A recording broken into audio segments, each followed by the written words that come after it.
Here's your text with 300 characters removed while keeping the meaning and style intact. Hello, friends. If you followed the techniques from my previous videos on breakups, your emotional state should be much calmer. Your sense of guilt should have either decreased or disappeared. If it still lingers, use the method you already know to transform negative emotions into the I am who I am state. Guilt is similar to shame, but there is a key difference. Shame carries a stronger sense of personal inadequacy and humiliation.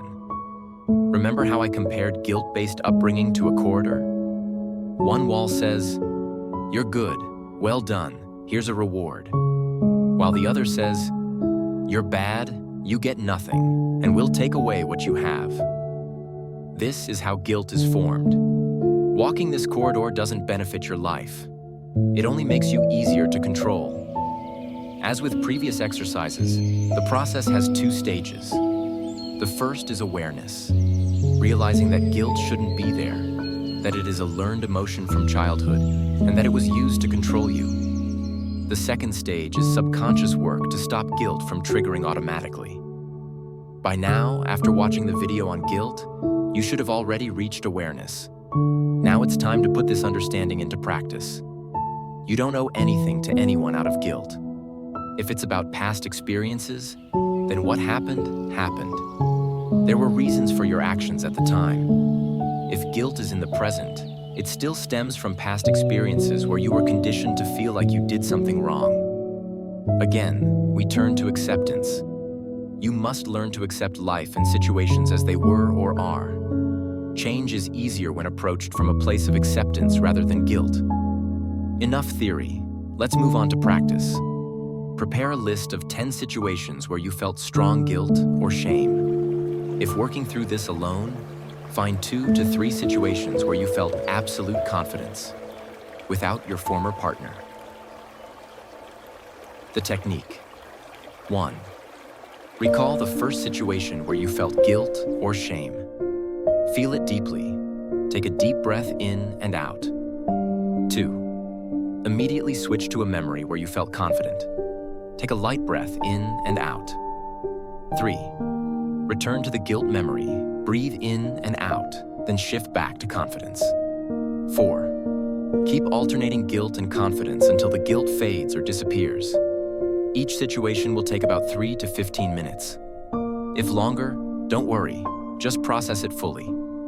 Once neutralized, replace your reaction with indifference. No matter how ashamed you felt at the start, shift your state to calmness and confidence.